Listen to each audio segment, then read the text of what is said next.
یہ اسلام یہ ہے جس نے کہا قل هو اللہ احد اللہ الصمد لم یلد ولم یولد، کہو وہ اللہ ایک ہے، اللہ بے نیاز ہے، لم یلد نہ وہ کسی سے پیدا ہوا ہے، ولم یولد نہ اس سے کوئی پیدا ہوگا، اس سے کوئی لم یلد نہ اس سے کوئی پیدا نہیں ہوا اور نہ وہ کسی سے پیدا ہوا۔ یہاں ختم ہو گئی بات۔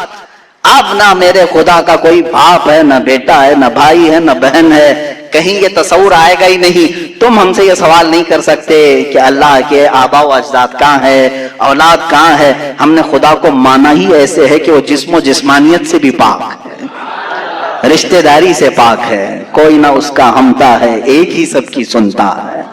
یہ اللہ تبارک و تعالیٰ کے متعلق ہمارا یقین یہی ہے۔ عزیزان گرامی، اوقات دور اور تسلسل کا جو قانون ہے، میں نے یہی بتایا کہ بعض لوگ اس چیز کے ذریعے سے بھی چاہیں تو ہدایت حاصل کر سکتے ہیں کہ کہیں تو جا کے ہمیں فل سٹاپ ہونا پڑے گا، کوئی تو ہے جو اینڈ ہے، اس کو کوئی پیدا کرنے والا نہ ہو، جا کر کے تمہیں ختم ہونا پڑے گا ایک نہ ایک جگہ، کہ کوئی تو ہے جو لاسٹ ہے، اس کو کوئی نہ پیدا کیا ہو۔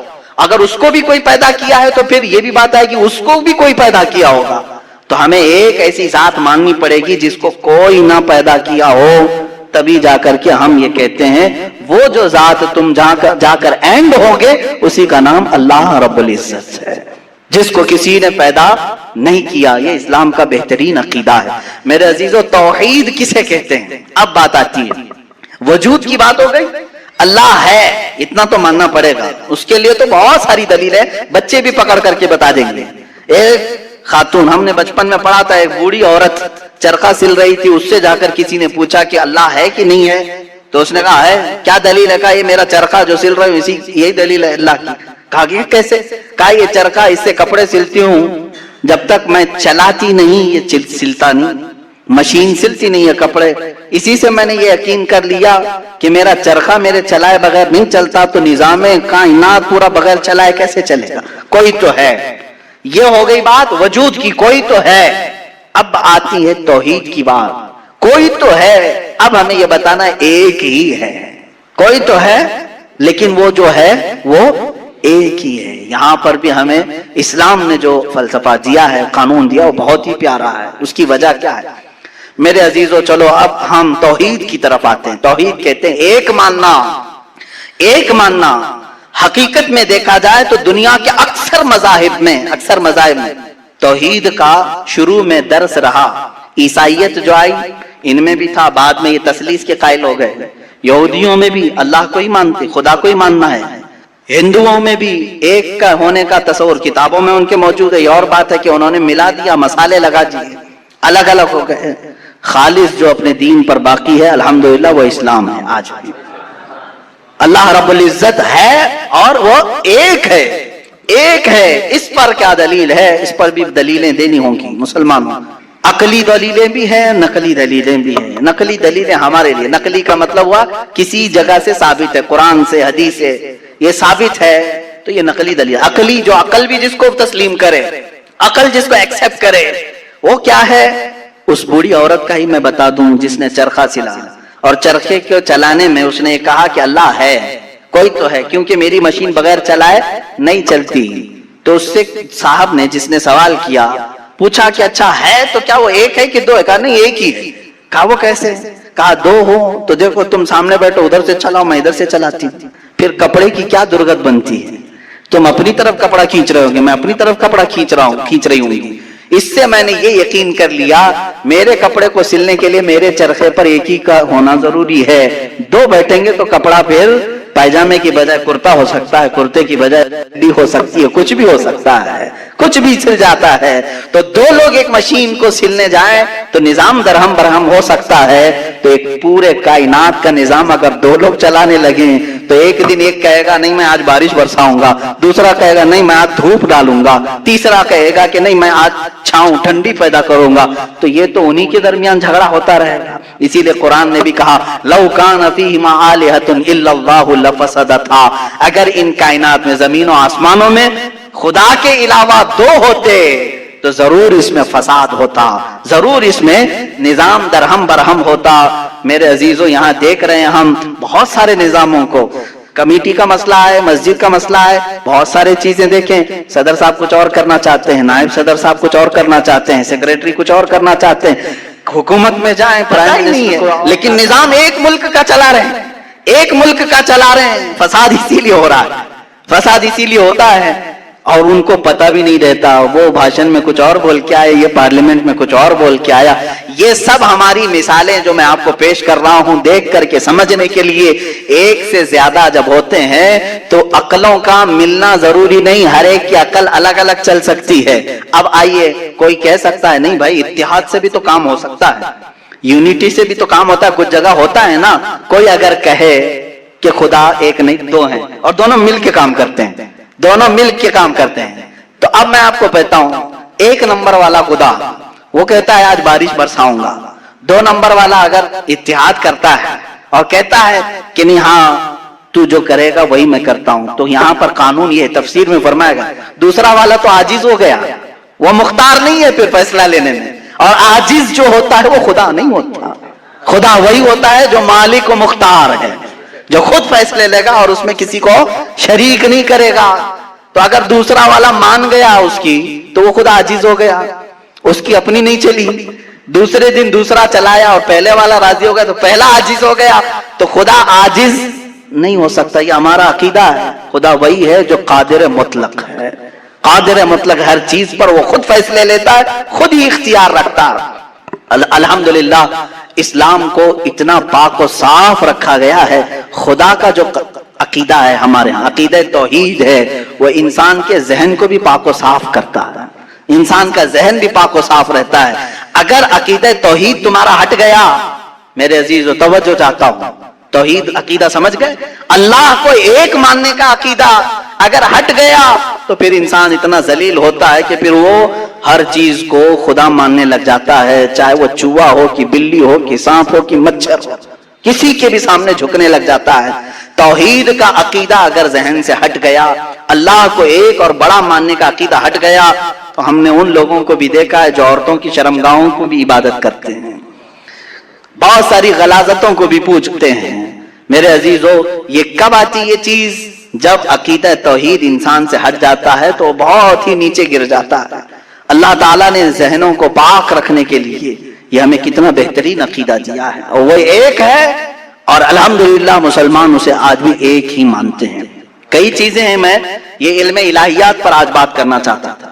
پہلے وجود باری تعالیٰ, اور دوسرے اللہ کے ایک ہونے پر. ایک ہونے پر سب سے بڑی دلیل یہ ہے, ایک سے زیادہ ہوں گے تو نظام درہم برہم ہو سکتا ہے, اور اب تک نظام درہم برہم نہیں ہوا. اس کا مطلب ہے کہ ایک ہی چلا رہا ہے, ایک ہی چلا رہا ہے. سورج کو جس طرح سے اس نے سالوں سے چلایا ہے, چاند کو جس طرح چلایا ہے, موسموں کا آنا جانا, قرآن خود یہ کہتا ہے, میں نے آیت خطبے کے بعد یہی تلاوت کی, ان فی خلق السماوات والارض واختلاف اللیل والنہار, بے شک زمینوں کی پیدائش میں, آسمانوں کی پیدائش میں, اور رات و دن کے آنے جانے میں تمہارے لیے بہت بڑی نشانیاں ہیں کہ ایک ہی ہے, ایک ہی ہے جو اس کو اپنی مرضی سے بنایا ہے, اپنی مرضی سے بنایا ہے. عزیزان گرامی وقار, ہندوؤں میں بھی ایک ہونے کا عقیدہ تھا کہ ایک خدا ہے. بہت ساری کتابیں ہیں جس کو میں نے پڑھا ہے جس میں کہا گیا ہے سنسکرت میں کہ وہ ایک ہی ہے, ایک ہی ہے. لیکن ہوا یہ کہ بعد میں ان تعلیمات میں مکسنگ کیسے آئی. جیسے ہمارے یہاں فرشتوں کا تصور ہے, جبرائیل ہیں, میکائیل ہیں, اسرافیل ہیں, اسرائیل علیہ السلام. جو ملائکہ ہیں وہ اللہ تبارک و تعالیٰ نے انہیں مختلف کاموں پر لگایا ہے. میکائیل علیہ السلام بارش برساتے ہیں, روزی پہنچانے کے کام میں ہیں. اسرائیل علیہ السلام روح نکالتے ہیں. تو ان ملائکہ کو جس طرح سے ہمارے ہاں تصور دیا گیا, اللہ کے فرشتے, تو ان لوگوں نے ان دوسرے کاموں کو دیکھ کر ہر ایک چیز کا الگ الگ خدا بنا لیا. ہواؤں کا خدا الگ, بارش کا خدا الگ, آگ کا خدا الگ, پانی کا خدا الگ. یہاں پر دھوکہ کھا گئے, وہ خدا نہیں ہے, وہ خدا کے فرشتے.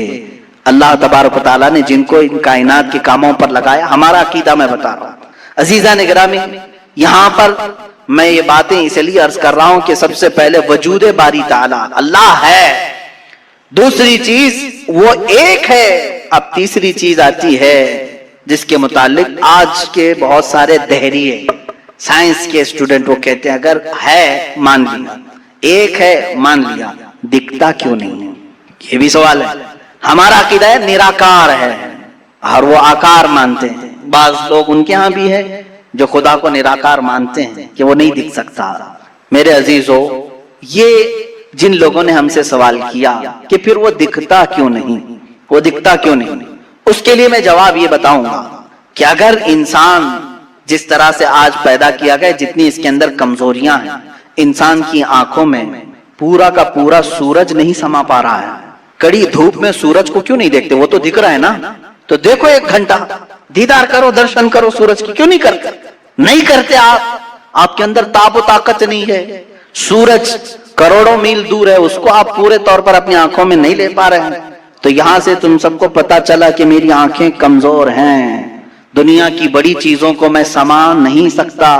تو یہ تو سورج کے بارے میں کہہ رہا ہوں جو رب ذوالجلال کی ہزاروں نہیں کروڑوں تخلیقات میں سے ایک ذرہ ہے.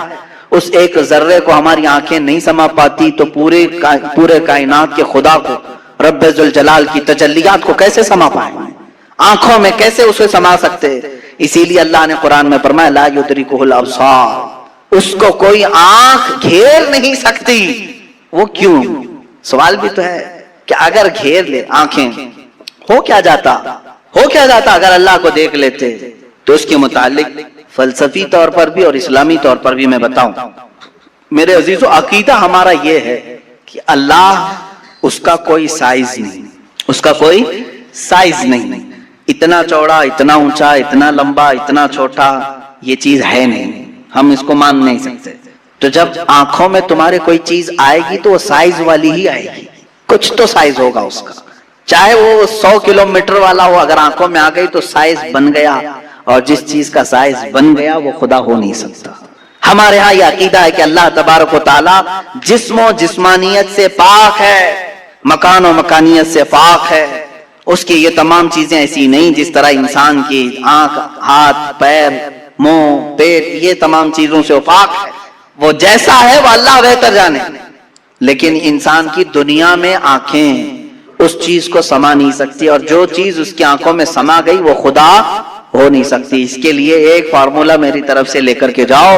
جس چیز کو بھی دیکھا کسی نے دنیا میں سوائے رسول اللہ کی، میرے آقا صلی اللہ علیہ وسلم ایکسیپشن میں بتا رہا ہوں، حضور کی کو چھوڑ کر کے پوری کائنات کی بات کر رہا ہوں، جس نے کسی چیز کو دیکھا وہ خدا ہو نہیں سکتا. ام المومنین عائشہ صدیقہ نے بھی فرمایا ہے کہ جس نے بھی یہ کہا کہ خدا کو یہ دیکھا ہے ظاہری آنکھوں سے، کھلی آنکھوں سے، وہ سب سے بڑا جھوٹ بولا ہے، دنیا کا سب سے بڑا جھوٹ بولا اس نے. اب یہ بات میں اس لیے عرض کر رہا ہوں کہ ہو سکتا ہے تمہارے تک بھی آ جائے وہ بھیجے میں خدا دکھانے والے پیر صاحب. ہاں، کچھ لوگ خدا کو دکھا کر کے مرید کرانا چاہتے ہیں اور تانا مارتے ہیں، ارے میاں ہم تو دکھا کے مرید کرتے ہیں. دکھا کے کس کو؟ بکرے کے بھیجے میں دکھا کر کے. میاں ان کو یہی خدا مل رہا تھا، معاذ اللہ رب العالمین، کلیجے میں نہیں، پھیپڑے گردے میں. جس چیز کے کھانے کا شوق پیر صاحب کو ہوا وہاں خدا دکھانا شروع کیا.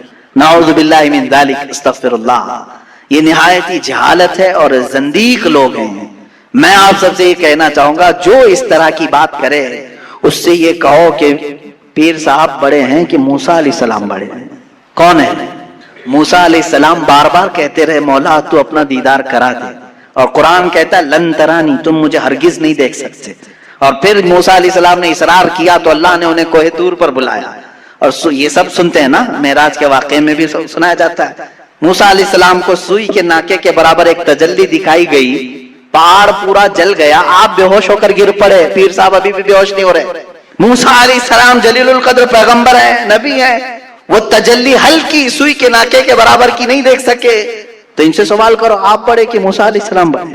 آپ کے اندر اتنی پاور کہاں سے آ گئی؟ آپ پورے بھیجے میں دکھانے کی بات کرتے ہیں، نہایت ہی گمراہی کی بات ہے. میرے عزیزوں، میں یہ ان لوگوں کے بارے میں کہہ رہا ہوں جو اپنے آپ کو مسلمان کہہ کر کے ایسی باتیں کر رہے ہیں، باقی دوسرے ہوں تو ان کو چھوڑ. صبر آسان ہے اور شکر مشکل ہے، صوفیہ نے فرمایا. حالانکہ شکر میں کیا کرنا کیا ہے، صبر دیکھا جائے تو کٹھن ہوتا ہے، برداشت کرنا ہوتا ہے. مصیبت آئی خاموش رہنا ہے، کسی چیز کی کمی ہو گئی خاموش رہنا ہے، یہی تو صبر ہے. گناہ کی خواہش ہوئی لیکن نہیں کیا، یہی صبر ہے. صبر دیکھا جائے تو مشکل ہے، لیکن صوفیہ کرام فرماتے ہیں صبر سے زیادہ مشکل شکر ہے. شکر ہے وہ کیسے؟ کہا کہ اس لیے کہ جب خوشیاں آتی ہیں تو عام طور پر انسان ہر چیز بھول جاتا ہے، اسے یاد ہی نہیں رہتا کہ دینے والے کا مجھے شکر بجا لانا چاہیے، وہ بھول جاتا ہے۔ یہی تو ہم نے دیکھا ہے۔ آپ تھوڑا سا تجزیہ کر کے دیکھ لیں اپنی زندگی میں، تھوڑا غور و فکر کر کے دیکھ لیں، ہمارے گھروں میں بھی جو کچھ بھی ایکٹیویٹیز ہوتی ہیں، جو معمولات چلتے ہیں، اگر گھر کے اندر کوئی مصیبت آئی تو آپ فاتحہ کروائیں، قرآن پڑھوائیں، میت ہو گئی تو کیا کریں گے؟ سب سے پہلے قرآن پڑھواتے ہیں۔ کسی کی بیماری ہو گئی، نزا کا وقت آیا، کسی کو بلایا، قرآن پڑھوا رہے ہیں۔ بہت سخت بیمار ہے، پانی پڑھ کر کے پھکوا رہے ہیں۔ یہ ساری مصیبتوں کے وقت آپ قرآن یا عبادت کی طرف جا رہے ہیں، سجدہ کر رہے ہیں۔ لیکن کبھی شادی ہو رہی ہے گھر میں، بچے کا عقیقہ ہو رہا ہے، ولیمہ ہے، منگنی ہے، ان سب مواقع پر جو خوشیوں کے ہیں، کب قرآن خوانی ہوتی، کب قرآن پڑھا جاتا ہے؟ کیا رب ذوالجلال کی بارگاہ میں پہلے سے کوئی شکرانے کی محفل ہوتی ہے؟ بہت کم دیکھا گیا۔ موت پر، غم پر، بیماری پر دعائیں مانگی تو ضرور جاتی ہیں، قرآن پڑھا تو جاتا ہے، لیکن خوشیوں کے موقع پر بندہ بھول جاتا ہے۔ اسی لیے صوفیاء اکرام نے فرمایا شکر جو ہے یہ مشکل ہے، اور منافق شکر نہیں کر سکتا۔ یہ مومن کو عطا کی ہوئی نعمت ہے شکر کرنا۔ شکر کیسے کریں گے آپ؟ شکر کرنے کا، شکر کے بہت سارے طریقے ہیں۔ صرف یہ نہیں ہے کہ زبان سے کہہ دیا الحمدللہ، بلکہ تمہارے ہاتھ و پیر بھی شکر بجا لاتے ہیں، تمہاری زبان بھی اور تمہارا دل بھی۔ تینوں طریقے ہیں شکر کے۔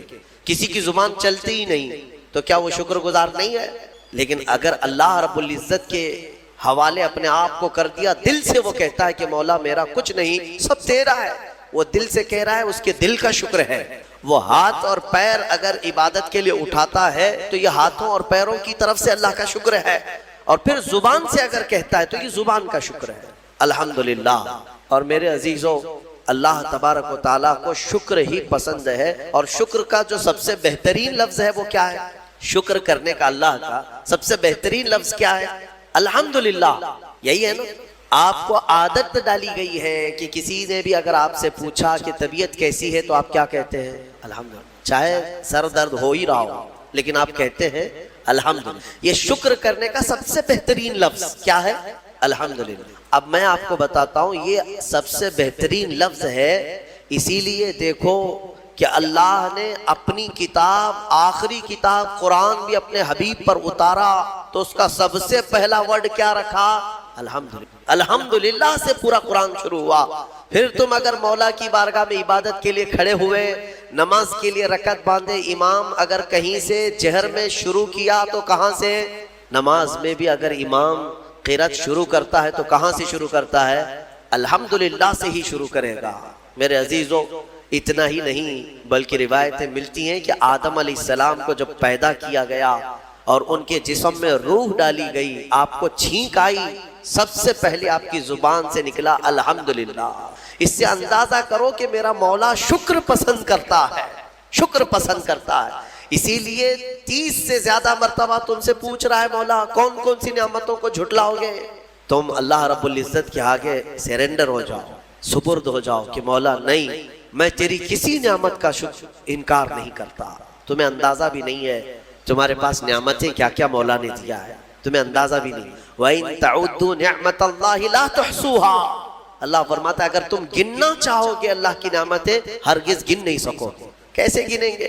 ایک بزرگ نے لکھا ہے کہ اگر کوئی طے کر لیا، توجہ چاہتا ہوں، شیخ سعدی رحمۃ اللہ علیہ کے حوالے سے یہ بات ملتی ہے، کسی نے طے کر لیا کہ میں اللہ کی ساری نعمتوں کا شکر بجا لاؤں گا، اس نے جو بھی میری نعمتیں دی ہیں سب نعمتوں کا میں شکر بجا لاؤں گا۔ ٹھیک ہے، تمہاری زبان اللہ نے دیا ہے، یہ ایک نعمت ہے، ناک نعمت ہے، کان نعمت ہے، آنکھ نعمت ہے، ہاتھ ہیں، انگلیاں ہیں، پورے جسم میں ایک ایک عضو اللہ کی نعمت ہے۔ پھر پلس اس کے علاوہ جینے کے لیے جو یہاں پر گھر دیا یہ نعمت ہے، زمین پر چلنے کی طاقت دی یہ نعمت ہے، اور سونے کے لیے ہمیں بستر دیا، پہننے کے لیے کپڑے دیا یہ نعمت ہے، رشتہ دار دیا یہ نعمت ہے، اولاد دیا یہ نعمت ہے، ماں باپ دیا یہ نعمت ہے، اچھے دوست دیا یہ نعمت ہے، اسلام دیا یہ نعمت ہے، ایمان پر رکھا یہ نعمت ہے، اپنے آخری نبی کی امت میں پیدا کی یہ نعمت ہے۔ یہ ہزاروں نعمتیں ہیں، لیکن اگر تم چلو طے کر لیتے ہو کہ میں اللہ کی ساری نعمتوں کا ایک ہی بات دیگرے شکر بجا لاؤں گا. اے اللہ تو نے مجھے زبان دی الحمدللہ، تو نے مجھے ناک دی الحمدللہ. سب نعمتوں کا شکر کرنے کا اگر کسی نے ارادہ کر لیا تو شیخ سعدی فرماتے ہیں تو پہلے وہ بیٹھ جائے. اس کو اللہ نے جو سانسیں دی ہیں نا، یہ سب سے بڑی نعمت ہے. ایک سانس اندر جاتی ہے یہ نعمت، سانس باہر نکلتی ہے یہ نعمت. اگر تم نے سانس لے لیا نکلی نہیں باہر تو ختم ہو گئی تمہاری زندگی. اور سانس نکلی اندر لے نہیں پا رہے ہو، یہاں پر بھی زندگی ختم. سانس لینا ایک نعمت، سانس باہر چھوڑنا یہ ایک نعمت. شیخ سعدی فرماتے ہیں اور ہر سانس نہیں ہوتی ہے، پرانی سانس نہیں آئے گی. پھر ہر سانس نہیں ہے تو ہر سانس کے بدلے ہی تم اگر الحمدللہ کہتے رہ جاؤ گے تو زندگی گزر جائے گی سانسوں کے شکر پر، باقی نعمتیں ویسی ہی رہ جائے گی. صرف سانسوں کے شکر پر تو زندگی گزر جائے گی. میرے عزیزو، اندازہ بھی نہیں کر سکتے کہ اللہ نے کون کون سی نعمتوں سے نوازا ہے. تمہیں پتہ ہے میں ایک مرتبہ اس چیز کو بھی پڑھا تھا کہ اگر تمہیں سانس خرید کر کے لینا پڑ جائے، ہاسپٹل میں جا کر کے دیکھو آکسیجن کا ایک سلنڈر جو کبھی مریضوں کو لگایا جاتا ہے کتنی قیمت کا ہوتا ہے. دن بھر میں وہ کتنے سلنڈر سانس کھینچتا ہے. اس اعتبار سے اگر تمہاری زندگی 60 سال کی ہوئی اور 60 سال تمہیں آکسیجن خرید کر کے لینا پڑا تو تقریباً اس کی قیمت جو ہے کئی 100 کروڑ میں چلی جاتی. ایک اندازے کے مطابق 50 سے 60 کروڑ کا آکسیجن تمہیں لگ جاتا ہے. تو کیا یہ ہر آدمی کیپیبل ہے اپنی سانسوں کو پیسے سے خرید سکے گا؟ اور رب ذوالجلال نے تمہارے لیے اتنی آسانیاں کی ہیں کہ سانس ایسا نہیں ہے کہ فلاں شہر میں ملتی ہے جا کر کے لائیں اور پھر کھینچیں. تم جہاں ہو تمہاری ناک کے قریب ہوائیں کیا ہے. اس رب قدیر نے اتنی بڑی نعمتوں سے تمہیں نوازا، تمہیں اندازہ بھی نہیں ہے. اور اسی لیے رب تعالیٰ فرماتا ہے فَبِأَيِّ آلَاءِ رَبِّكُمَا تُكَذِّبَانِ، تم میری کون کون سی نعمتوں کو جھٹلاؤ. حاتم اصم ایک بزرگ ہے، حضرت حاتم خلیفہ ہارون رشید کے زمانے کے ہیں. خلیفہ ہارون رشید کے زمانے میں بادشاہ نے ایک مرتبہ ان کو طلب کیا اور پوچھا کہ کچھ نصیحت کیجیے آپ مجھے. وہ اکثر بڑے بڑے علماء کو دربار میں بلاتا اور نصیحت حاصل کرتا. حضرت حاتم اصم رضی اللہ تعالیٰ عنہ نے بادشاہ سے ایک سوال کیا کہ ہارون اگر تمہارے ساتھ ایسا ہو جائے زندگی میں اور پیاس کی شدت ایسی ہے کہ تم بلک رہے ہو، اگر تم کو کوئی ایک گلاس پانی دینا چاہے اور وہ پیسوں میں دینا چاہے اور اس آدمی کے علاوہ کسی کے پاس پانی نہیں ہے، تم ایسی جگہ پر پہنچ گئے ہو جنگل میں یا صحرا میں، تو تم اس کو کتنے پیسے دے کر خرید سکتے ہو؟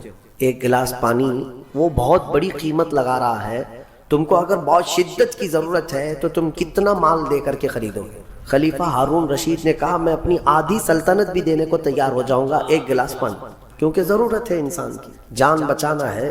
تو حاتم اصم نے کہا ٹھیک ہے تمہیں پانی تو مل گیا، کبھی ایسا ہوا تمہاری زندگی میں تم نے پانی تو پی لیا، پیٹ بھر کر پی لیا، پیٹ بھر کر کے، لیکن پانی اب نکلتا نہیں ہے، باہر نہیں نکلتا پانی، کوئی صورت ہی نہیں ہے کہ تمہارا پانی باہر آئے، پیشاب بند ہو چکا ہے. کوئی ایک حکیم ایسا ہے جو تم سے یہ کہے کہ میں تیرے پیٹ کا پانی باہر نکال دوں گا تو اسے کتنی قیمت دے گا؟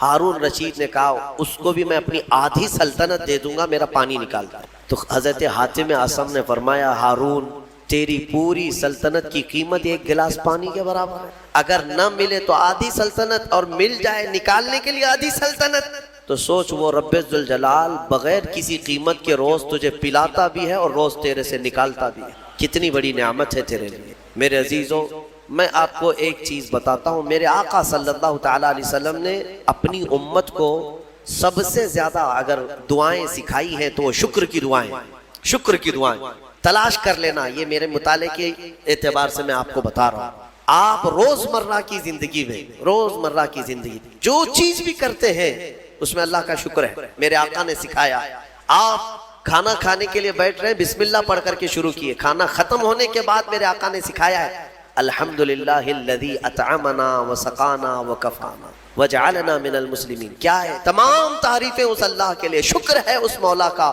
جس نے ہمیں کھلایا پلایا اور ہمیں ہدایت دیا اور مسلمان بنایا.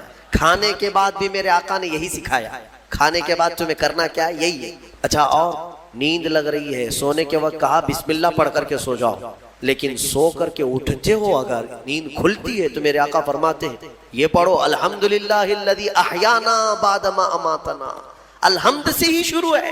تمام تعریفیں اس اللہ کے لیے جس نے ایک موت کے بعد مجھے دوبارہ اٹھایا ہے. ہاں آپ کیا سمجھتے ہیں نیند جو ہے موت کی بہن ہے.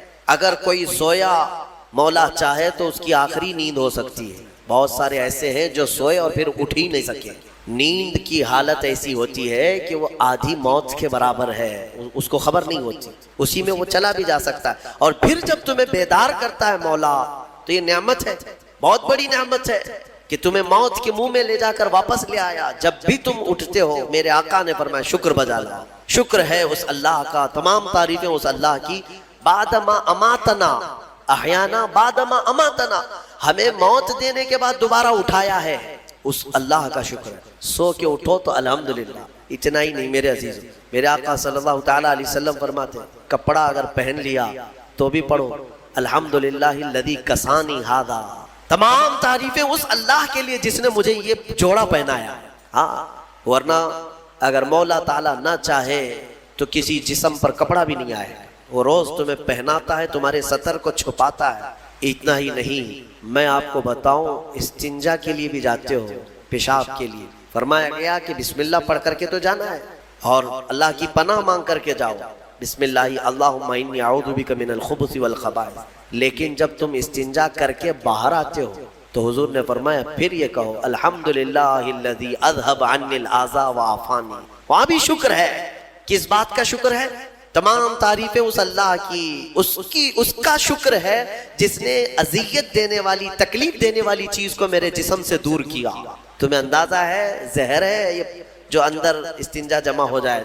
آسانی سے آج پیشاب کر لیتے ہو, آسانی سے آج تم حاجت کر لیتے ہو, پخانہ ہو جاتا ہے, تو اس کو یوں مت سمجھ لینا کہ تمہارا کمال ہے. یہ رب تعالیٰ کی ہزار نعمتوں میں سے ایک نعمت.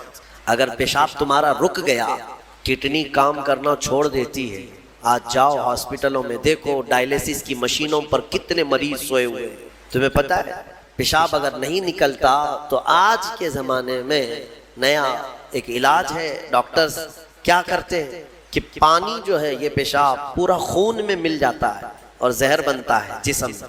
اگر ایک دن پیشاب نہیں ہوا تو پانی تمہارا جسم میں بھر جائے گا. اسی کو کریٹینن کا لیول بڑھنا کہتے ہیں. زہر بھر جاتا ہے. اب اس کو نکالیں کیسے؟ باہر آتا نہیں. ڈاکٹر اس کے لیے ڈائلیسس کی مشین اس کو لٹاتے ہیں. کیا کرتے ہیں؟ بڑی موٹی موٹی 2 سوئیاں یہاں حلق میں ڈالتے ہیں گردن کے پاس, یا پھر ہاتھ سے ایک پائپ جسم کا پورا خون نکالتا ہے اور مشین میں ڈالتا ہے, اور مشین فلٹر کرتی ہے. دوسرے پائپ سے فلٹر کیا ہوا خون اندر جاتا ہے, اور جو پانی ہے وہ مشین نکال کر کے باہر ایک ڈبے میں پھینکتی رہتی ہے. میرے عزیزو, میں نے اپنی آنکھوں سے دیکھا ہے ایک بار ڈائلیسس کرنے کے لیے 4 گھنٹے لگتے. اور کئی مریض ایسے ہیں جن کو ہفتے میں 3 مرتبہ یہ کرنا پڑتا ہے, اور ڈاکٹر ان کو 1 بوتل پانی دیتا ہے. لمیٹڈ پانی پینا, پورے 2 دن میں 1 لیٹر سے زیادہ پانی مت پیو.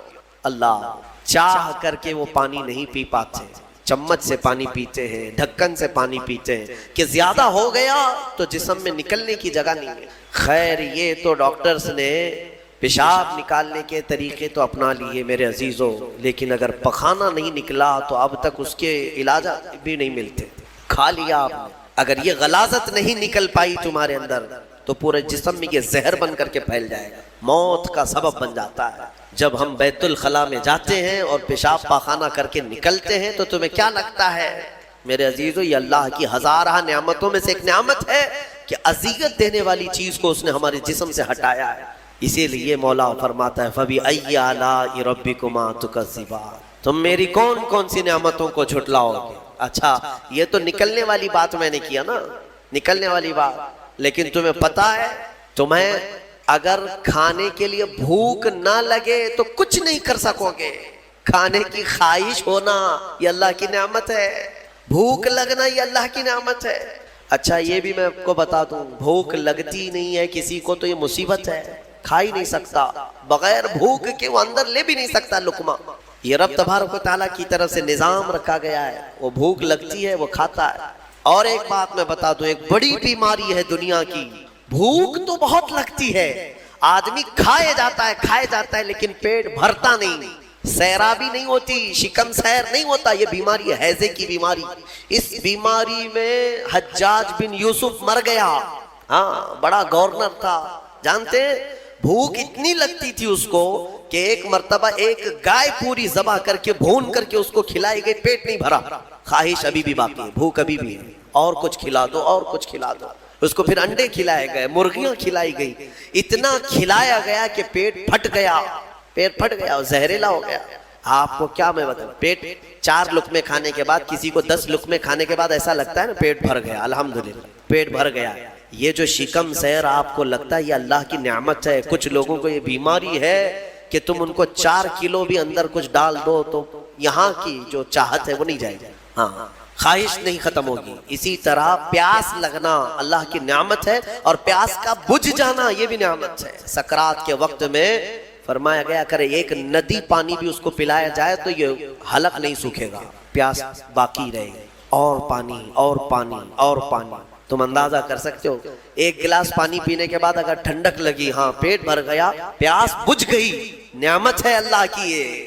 اور ایک بیماری یہ ہے کہ اس کے اندر ایک بالٹی پانی بھی ڈال دیا جائے تو حلق نہیں سوکھتا, پیاس بجھتی نہیں ہے, پھر زبان چپکنے لگتی ہے, حلق سوکھنے لگتا ہے. یہ بیماری ہے. میرے عزیزوں, میں تو صرف تمہارے جسم کی نعمتیں گنا رہا ہوں, تمہیں اندازہ بھی نہیں ہے. ابھی چند دنوں قبل میں نے اپنے بچوں کے سامنے بھی ایک بات عرض کیا تھا. میں 1-2 سال قبل شاید ایک مطالعے میں تھا, کسی چیز کی اسٹڈی میں, ایک نئی چیز میرے مطالعے پہ آئی تھی. ایک صاحب کئی دنوں سے وہ بیمار رہتے تھے. ان کو ہوتا کیا تھا, چلتے تھے تو اچانک ٹیڑھے ہو جائے اور ایسا لگے کہ دیوار گر رہی ہے. روڈ پہ چلے تو ایسا لگے کہ یہ گاڑی میرے اوپر گرے گی. ہاں, یہ ایک بیماری ہے. آپ زمین پر کھڑے ہوتے ہیں, 2 پیروں سے کھڑے ہوتے ہیں نا, بیلنس کیسے رہتا ہے تمہارا؟ یہ چاہے موٹے ہو تگڑے ہو لیکن سیدھے تو کھڑے رہتے ہو. اور چلتے ہو تو کیا ایک طرف جھک کے چلتے ہو, کبھی ادھر کبھی ادھر نہیں. ہوائیں چاہے جتنی بھی آئیں آپ سیدھے چلتے ہیں. یہ کون ہے جو تمہارے بیلنس کو مینٹین کیا ہوا ہے؟ صرف 2 ٹانگوں پر تمہارے پورے وزن کو کس نے قائم رکھا ہے؟ اگر تجربہ کرنا ہے تو مٹی کا ایک پتلا اس طرح سے چلا کر کے دکھاؤ, 2 ٹانگوں پر چلا کر کے دکھاؤ, بیلنس کون رکھے گا؟ ارے پتلے بھی اگر بنا کر کے کھڑا کرتے ہیں کہیں اسٹیچو تو انہیں گاڑ دیتے ہیں, کھڑا نہیں کر پائیں گے. اتنا تمہاری وزن کے بعد 80 کلو کا ایک پتلا بناؤ مٹی کا اور اس کو صرف پیروں پہ کھڑا کر کے دکھاؤ, نہیں کھڑا ہوگا, ہوا آئے گی گر جائے گا. تمہیں ہوا کیوں نہیں گراتی؟ کون ہے جو تمہیں برقرار رکھا ہوا؟ آپ کو میں بتاؤں تو حیرت ہوگی آپ کہ کون سی چیز مینٹین کرتی ہے. پتہ ہے آپ کو کون سی چیز تمہارے جسم کے اندر؟ نہ تمہارے ہاتھ نہ تمہارے پیر. اللہ اکبر, اللہ کی نعمتوں پر قربان جاؤ. ایک صاحب انہوں نے مجھ سے ملاقات کی تھی اور اپنی بیماری یہ بتائی تھی کہ ایسا لگتا ہے, تعویذ بھی کرائے, دعا بھی کرائے, وظیفے بھی کروائے, بہت ساری. ایک ماہر دانشور تھے, انہوں نے مجھ سے یہ کہا کہ مولانا مسئلہ یہ ہے کہ ہمارے دونوں کانوں کے بیچ میں ایک چھوٹا سا پارا, ایک قطرہ ہوتا ہے پارے کا, لکوڈ پارا. دیکھیں آپ بی پی چیک کرنے کے وقت جو چڑھتا اترتا ہے مشینوں میں, اس طرح کا ایک ہلکا سا ایک لکوڈ قطرہ ہمارے دونوں کانوں کے برابر بیچوں بیچ ہوتا ہے. اور وہ قطرہ ہے جو پورے بیلنس کو مینٹین کرتا ہے. وہ ایک قطرہ ہے, اگر اس قطرے کے اندر ذرا برابر بھی ادھر ادھر ہوا, وہ ایک طرف ہو گیا تو آدمی یوں چلنے لگ جائے گا. اگر وہ اس طرف ہو گیا قطرہ تو پھر آدمی اس طرف جھک جائے گا. اور یہ جلدی ہوتا نہیں ہے, وہ اتنا مضبوطی کے ساتھ پورے انسانوں کے جسموں کو سنبھالے رکھتا ہے. میرے عزیزوں, پھر میں پوچھتا ہوں فَبِأَيِّ آلَاءِ رَبِّكُمَا تُكَذِّبَانِ, تم اپنے رب کی کون کون سی نعمتوں کو جھٹلاؤ.